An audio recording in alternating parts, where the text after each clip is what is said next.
Hello everyone, very warm welcome to ITLS Academy। हमारे lecture का topic है खोआ। आज के लेक्चर में हम डिस्कस करेंगे खोआ की मैन्युफैक्चरिंग प्रोसेस, खोआ का डिस्क्रिप्शन, खोआ की प्रॉपर्टीज। तो चलिए स्टार्ट करते हैं। खोआ।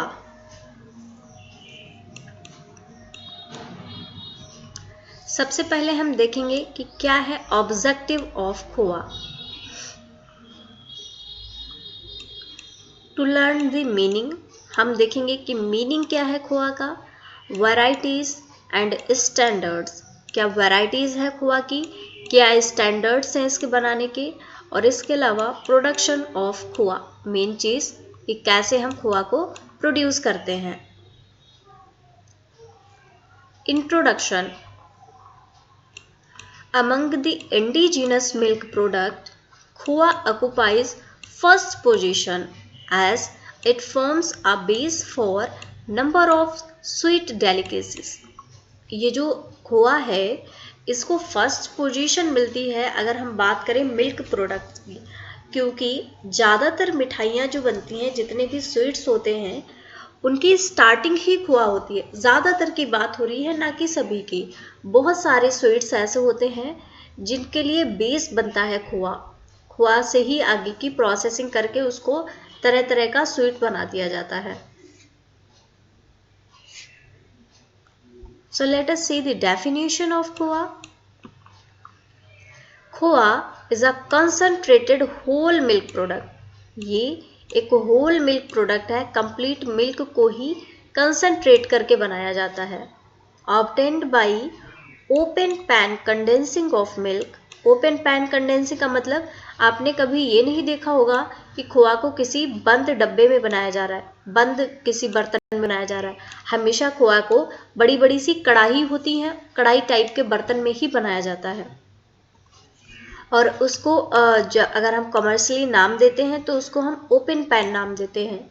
So it is obtained by open pan condensing of milk under atmospheric pressure. कोई बाहर से प्रेशर नहीं लगाना पड़ता है, जो एटमॉस्फेरिक प्रेशर है उसी प्रेशर में इसको कंडेंस्ड किया जाता है।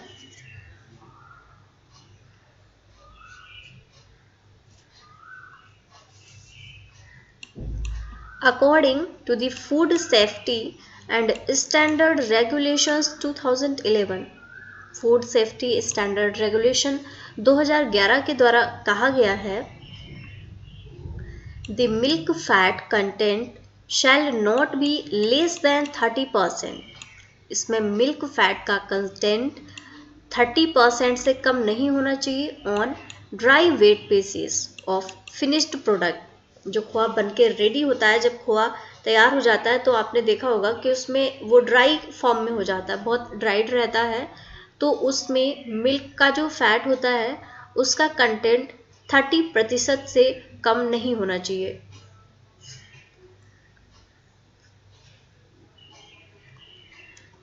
It may contain citric acid not more than 0.1% by weight। इसमें सिट्रिक एसिड प्रेजेंट हो सकता है, लेकिन वो भी 0.1% से ज़्यादा नहीं होना चाहिए। It shall be free from added starch. इसमें कोई भी बाहर से स्टार्च का एडिशन नहीं होना चाहिए। एडेड शुगर, शुगर का भी एडिशन नहीं होना चाहिए। एंड एडेड कलरिंग मैटर, कोई भी कलरिंग मैटर नहीं होना चाहिए। यहाँ पे ध्यान देने वाली बात यह है कि ये कंपलसरी चीज़ें नहीं हैं। खोआ बनने के बाद में आप उसमें कुछ भी ऐड कर सकते हैं, कुछ भी एडिशन कर सकते हैं। ये तो जो खोआ की स्टैंडर्ड डेफिनीशन दी गई है food safety and standard regulations के द्वारा 2011 में, ये उस डेफिनीशन का पार्ट है कि क्या क्या होना चाहिए और क्या क्या नहीं होना चाहिए।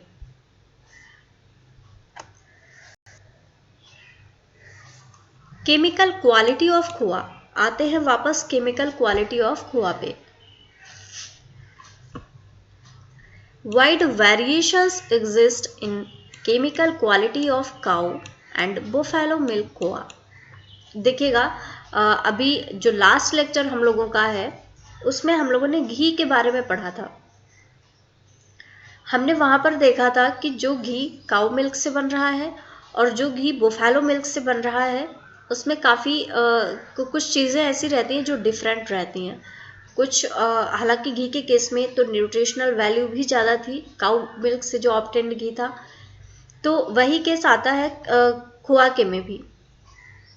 केमिकल क्वालिटीज डिफर करती हैं on the base of milk obtained by either whether it is obtained from cow or whether it is obtained from the buffalo। तो देखते हैं किस तरीके से काऊ और बुफेलो मिल्क का खोआ डिफर करता है। यहाँ पे परसेंट कॉन्स्टिट्यूएंट्स हैं। पहला है मॉइस्चर। अगर बात करें मॉइस्चर कंटेंट की तो काऊ के केस में ये ज़्यादा होता है। काऊ मिल्क में जो काऊ मिल्क से खोआ बनता है उसमें मॉइस्चर ज़्यादा होता है। काऊ मिल्क से बना हुआ खोआ हल्का सा गीला होता है, उसमें नमी होती है और मॉइस्चर कंटेंट होता है 30.93% तक। वहीं अगर बफेलो खोआ की बात करें तो इसमें परसेंट होता है 22.34% ऑफ मॉइस्चर। नेक्स्ट बात करते हैं टोटल सॉलिड कितना होता है। तो अगर काऊ खोआ की बात करें तो टोटल सॉलिड प्रेजेंट होता है 69.07%, जबकि अगर बुफेलो खोआ की बात करें तो टोटल सॉलिड प्रेजेंट होता है 77.66%।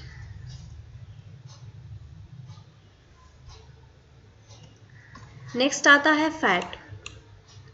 Fat content in the case of cow milk कम होता है, ये होता है 22% तक, जबकि in the case of buffalo khoa fat content बढ़ जाता है 32.20% तक।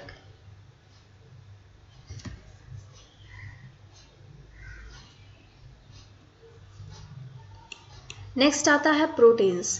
प्रोटीन्स ऑब्वियस सी बात है, खोआ में न्यूट्रिशनल वैल्यू काऊ के खोआ में ज़्यादा होती हैं, तो प्रोटीन कंटेंट ज़्यादा होता है, ये होता है 19.10%, लेकिन बुफेलो के खोआ में ये कम हो जाता है और ये बचता है 17.70%। नेक्स्ट बात करें लैक्टोज की, तो लैक्टोज 24.10% होता है in the case of cow khoa, जबकि ये होता है 23.70% in the case of buffalo khoa. अगर बात करें ऐश की तो ऐश सेम रहती है in the case of cow and buffalo khoa. थोड़ा सा डिफरेंस आता है 3.72 एंड 3.71, जो कि माइन्यूट डिफरेंस है। The market samples of khoa show wide variation in chemical composition. अब जो मार्केट से खोआ मिलता है उनमें बहुत सारे वेरिएशन होता है और ये केमिकल कंपोजिशन के बेसिस पे ही होते हैं। Certain times the market samples fail to meet the minimum legal standard। minimum legal standard अगर मैं आपको अगेन दिखाऊं, ये है मिनिमम लीगल स्टैंडर्ड्स जो कि दिए गए हैं food safety and standard regulations के द्वारा। तो काफ़ी टाइम ऐसा देखा जाता है कि ऐसे खोआ का सैंपल मिल जाता है जो कि मिनिमम लीगल स्टैंडर्ड से मैच नहीं करता। To provide minimum legal standards in khoa, the minimum fat content of 4.4% in cow's milk and 5.5% in buffalo milk should be maintained। ये जो परसेंटेज दे के रखा है फैट का, ये मेंटेन करके रखना चाहिए। नेक्स्ट आते हैं खोआ की वैरायटीज पे, कितने प्रकार का खोआ होता है। There are 3 distinct varieties of khoa. They differ in their composition, body and textural characteristic and in the use. कई सारी वैरायटीज़ हैं जो कि वेरी करती हैं। कंपोजिशन, उनमें कौन कौन सी चीज़ें प्रेजेंट हैं, उनका बॉडी टेक्सचर कैसा है और उनका यूज़ क्या, आखिर किस जगह पे उनका यूज़ किया जा रहा है। तो सबसे पहली वैरायटी है pindi. This variety is identified as a circular ball of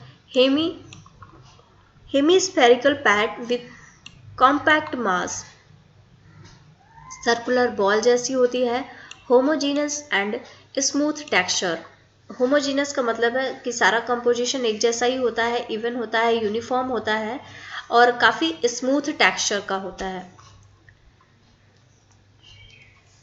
it shall not show any sign of fat leakage, इसमें कोई भी फैट लीकेज का साइन नहीं होता है और इनमें कोई भी प्रेजेंस ऑफ फ्री वाटर नहीं देखा जाता।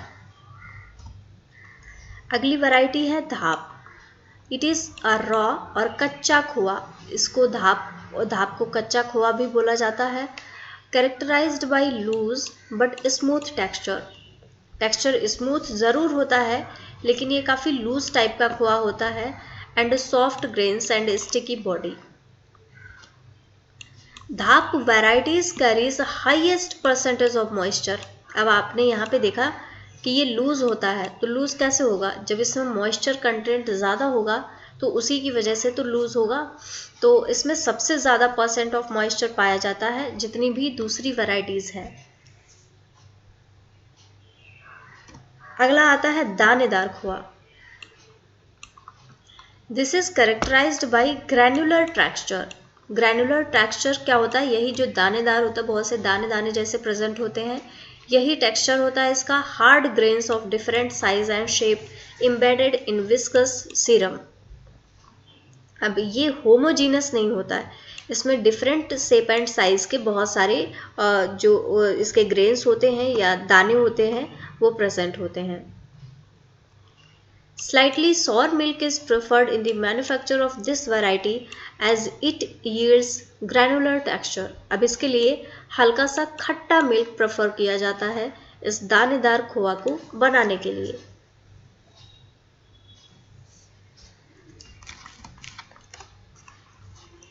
Next, we are coming to the preparation of khoa. Khoa is prepared by different methods depending on the location, quantity etcetera. बहुत से मेथड है और वो डिपेंड करते हैं कि किस जगह पे वो खोआ बनाया जा रहा है। जैसे कि वो आप घरों में बना रहे हैं या उसको इंडस्ट्रियल स्केल पे बना रहे हैं, आप उसको कम अमाउंट में बना रहे हैं या उसको बहुत लार्ज स्केल पे बनाया जा रहा है, इन सारी चीज़ों के बेस पे डिफरेंट मेथड्स होते हैं। Khoa is manufactured by the following 4 basic methods. 4 basic method हैं: traditional method, improved batch method, mechanized method and use of membrane technology। तो चलिए सबसे पहला मेथड हम स्टार्ट करते हैं जो कि है traditional method. Generally buffalo milk is preferred for manufacture of khoa as it results in higher yield। ज़्यादातर बफेलो मिल्क का यूज़ किया जाता है और उसको यूज़ करने का मेन मेथड है कि इसकी यील्ड ज़्यादा होती है, बफेलो मिल्क से ज़्यादा अमाउंट में खोया बनकर रेडी होता है।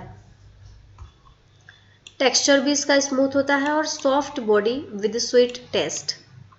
Where buffalo milk is not available, cow milk is used for khoa making. जहाँ पे बफेलो मिल्क मौजूद नहीं होता है, उपलब्ध नहीं होता है, वहाँ पे काउ मिल्क का भी यूज़ कर सकते हैं, but it results in pasty body and slightly salty taste in the product. अब ये जो आपने देखा जो बफेलो मिल्क से बना हुआ खोआ है, इसका टेस्ट बहुत स्वीट होता है, लेकिन अगर काउ मिल्क का यूज़ करते हैं वहाँ पे तो हल्का सा साल्टी टेस्ट आता है, उसमें हल्का सा नमक का टेस्ट मौजूद रहता है।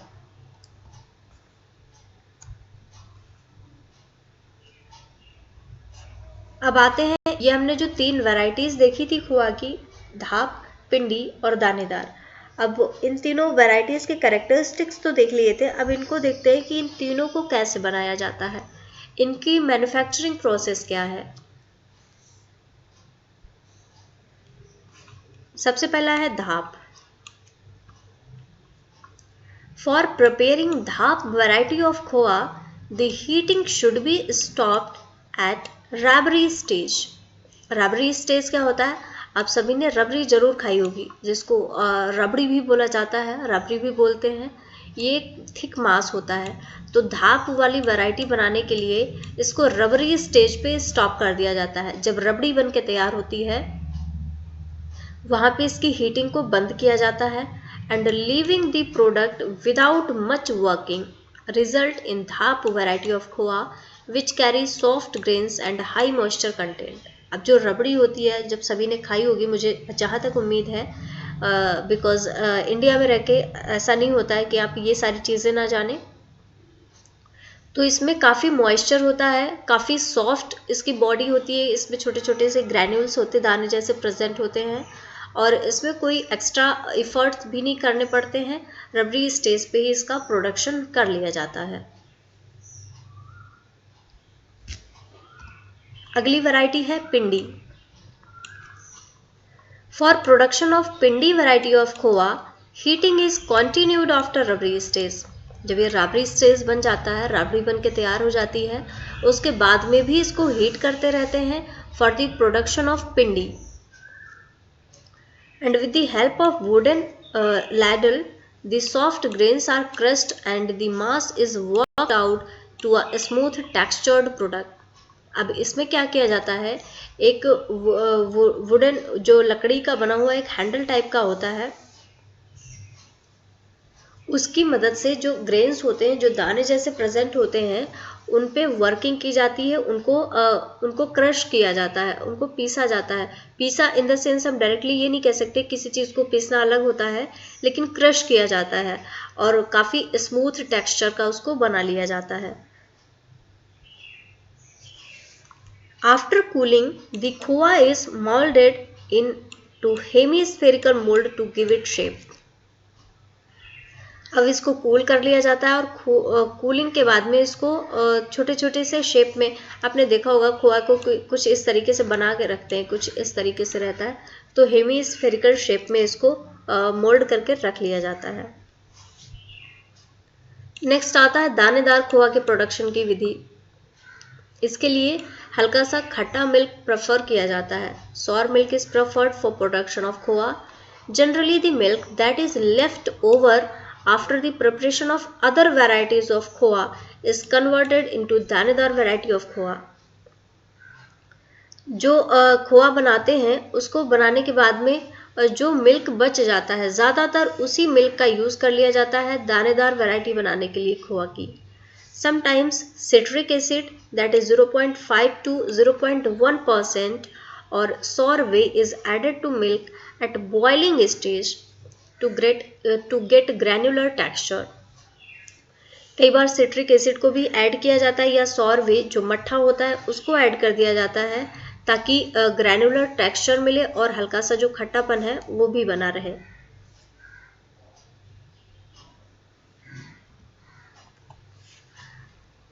अगला जो मेथड है वो है इम्प्रूव्ड बैच मेथड। इसमें क्या होता है, A stainless steel double jacketed steam heated pan और kettle is used। इसमें कुछ इस तरीके की कैटल यूज़ की जाती है, जिसमें कि डबल लेयर्ड होती है, डबल जैकेट होती है, और इसमें स्टीम की मदद से इसको हीट किया जाता है। is used to provide greater control on the heating process and to ensure a non-smoky heating। non-smoky heating मतलब यहाँ पे है, हीटिंग कुछ इस तरीके से की जाती है कि यहाँ पे कोई भी स्मोक ना आए। नॉर्मली आप जब खोआ बनाते हैं, नॉर्मली कढ़ाई होगी तो उसमें नीचे से जब हीट हो रहा होता है तो उसमें स्मोक भी पहुँच जाती है, लेकिन यहाँ पे स्मोक नहीं पहुँचनी चाहिए।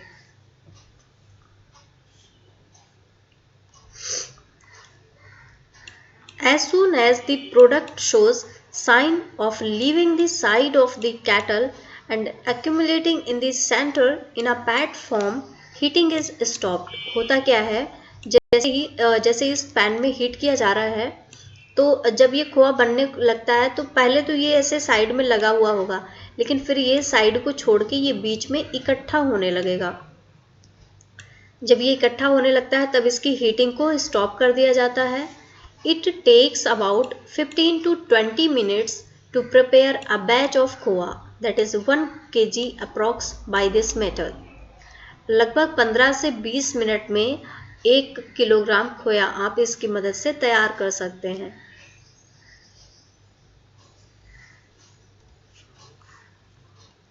नेक्स्ट आता है, as steam will not be available at village level. जो गाँवों में खोआ बनाया जाता है वहाँ पे स्टीम की मदद से आप नहीं बना सकते, क्योंकि इतने तरीके के इक्विपमेंट गाँवों में नहीं होते हैं। So the above method has its application only in dairies. इस मेथड का जो इम्प्रूव्ड बैच मेथड है इसका यूज सिर्फ डेयरीज में होता है, हैविंग स्टीम प्रोडक्शन लाइंस, वो भी ऐसी डेयरीज में जहाँ पे स्टीम को प्रोड्यूस किया जा सकता है। However, a village level khoa pan was developed to overcome the above problem. एक ऐसा पैन डेवलप किया गया है जो कि ऑलरेडी स्टीम को प्रोड्यूस कर सकता है ताकि इस प्रॉब्लम को कम किया जा सकते। The setup consists of hemispherical mild steel pan joined to a cylindrical jacket. कुछ इस तरीके से पैन होता है और इसमें सिलेंड्रिकल जैकेट लगी हुई होती है जो कि प्रोडक्शन करती है स्टीम का। कैसे करती है? Water is taken in the jacket and heated by placing the whole unit over a chulha. Water जो है वो यहाँ से कुछ इंटर करता है और एक चूल्हा जो होता है जहाँ से हीटिंग की जाती है, चूल्हा या गैस या जिस भी मेथड से आप इसको हीट कर रहे हैं उसकी मदद से हीट किया जाता है इस वाटर को और स्टीम का प्रोडक्शन होता है और खोआ बना लिया जाता है।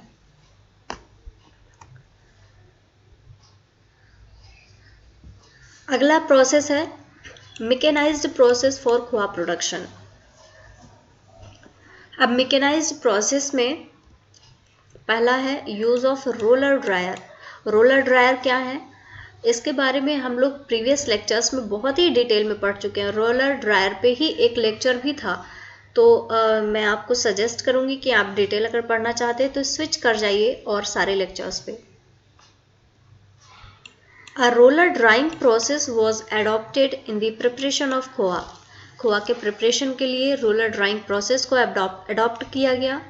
Process variables such as steam pressure, flow rate and distance between rollers and scrapers were adjusted to get the desired product। अब बहुत सी प्रोसेस जैसे कि स्टीम का प्रेशर कितना होना चाहिए, किस रेट से स्टीम को फ्लो होना चाहिए, क्या डिस्टेंस होनी चाहिए रोलर्स के बीच में। रोलर का कुछ इस तरीके से स्ट्रक्चर होता है, दो तरीके के रोलर इसमें से साइक्लिक पैन लगे होते हैं। इसके अलावा स्क्रैपर होते हैं, ये जो रोलर पे खोआ जो ट्रैवल कर रहा है उसको स्क्रैप करने के लिए। ये सारी चीज़ें आपको डिटेल में समझ में आएंगी रोलर ड्रायर का अगर आप लेक्चर देख लेंगे। और जैसा भी आपको प्रोडक्ट चाहिए होता है उसके हिसाब से इन सारी चीज़ों का सेटअप कर लिया जाता है।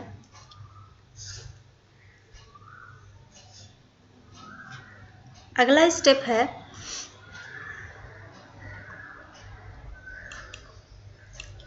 Use of scraped surface heat exchanger. Attempts have been made to use scrapped surface heat exchangers in the preparation of khoa. जो scrapped surface heat exchanger होते हैं इनका यूज़ करने के लिए काफ़ी अटैम्प्ट किए गए हैं अभी तक। A mechanized scrapped surface heat exchanger with a conical wet process is developed for the production of khoa. Mechanised scraped surface heat exchanger का यूज होता है with a conical vat process. एक प्रोसेस होती है कोनिकल वैट प्रोसेस और जिसकी help से खोआ का प्रोडक्शन करने में मदद मिलती है। तीसरा है a continuous khoa making machine. A continuous khoa making machine was developed with consist of a pre heating cylinder. अब ये जो कंटिन्यूसली खोआ हीटिंग मशीन है, खोआ मेकिंग मशीन है, इसमें एक प्री हीटिंग सिलेंडर होता है एंड टू कैस्केडिंग पैंस होते हैं। कैस्केड का मतलब होता है एक के बाद एक चीज़ें आना। The pre heater is a steam jacket cylinder containing rotatory scrapers which rotate at 120 rotation per minute। अब ये जो हमने कहा है प्री हीटिंग सिलेंडर है, ये स्टीम को लेने वाला एक सिलेंडर होता है जिसमें कि स्टीम का फॉर्मेशन होता है और इसके साथ में ही एक स्क्रैपर लगा होता है और जिस स्क्रैपर की स्पीड होती है 120 रोटेशन 1 मिनट में।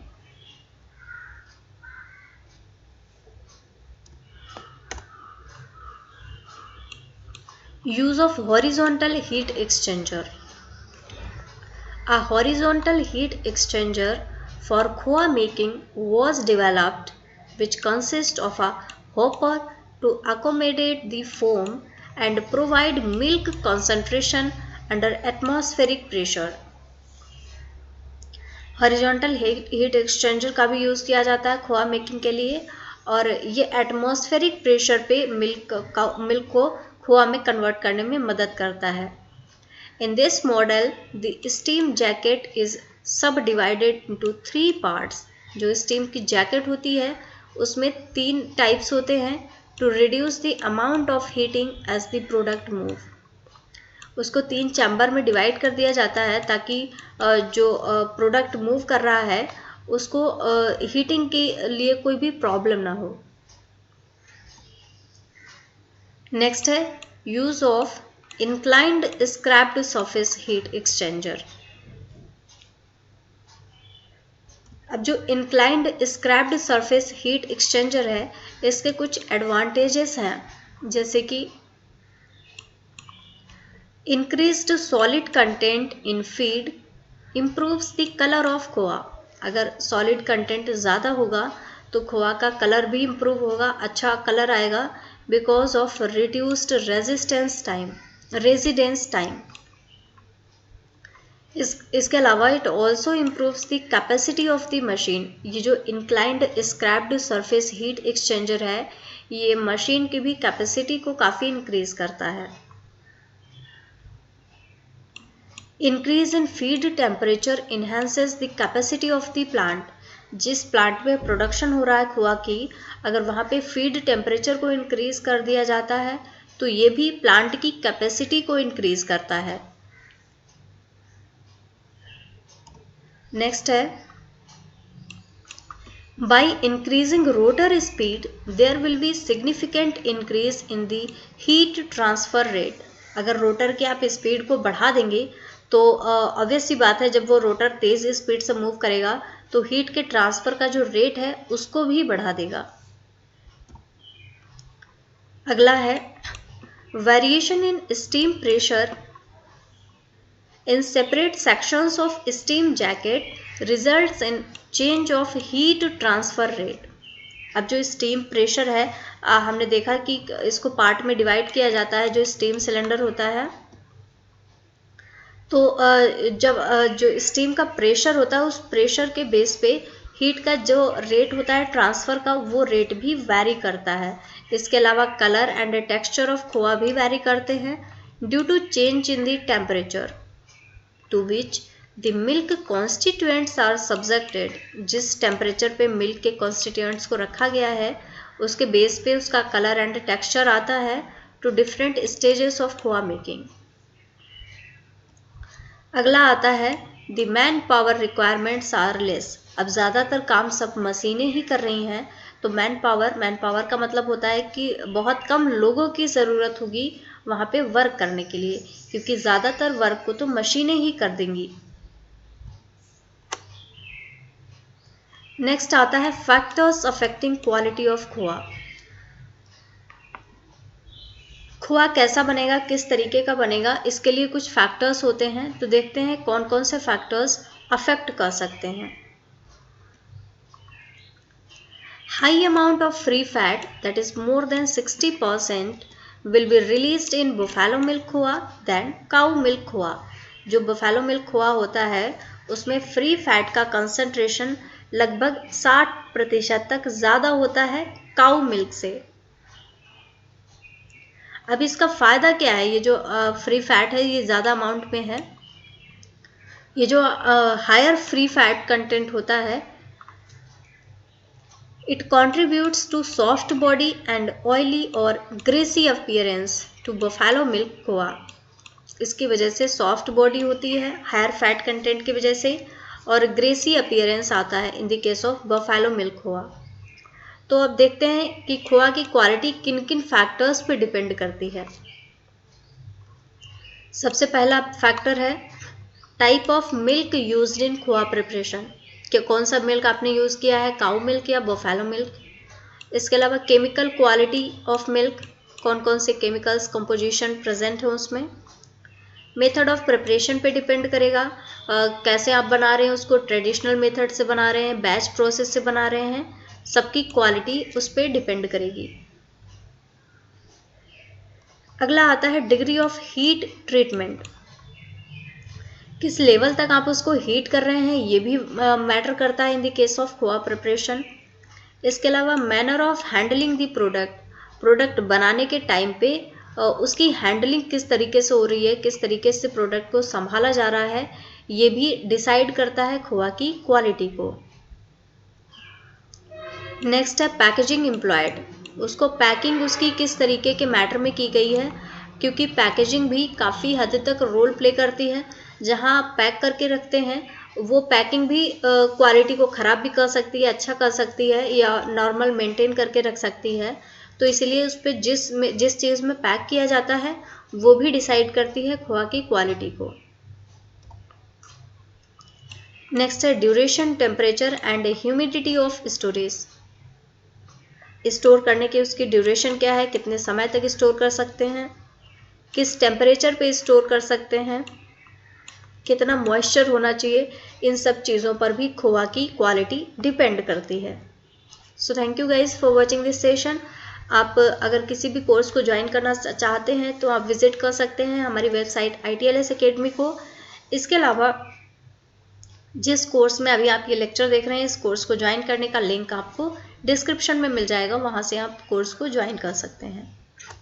So thank you for watching. Follow ITLS Academy on various social media platforms and also subscribe to our YouTube channel. Thank you for watching. Like this video, share with your friends and also subscribe to our YouTube channel. Thank you very much again.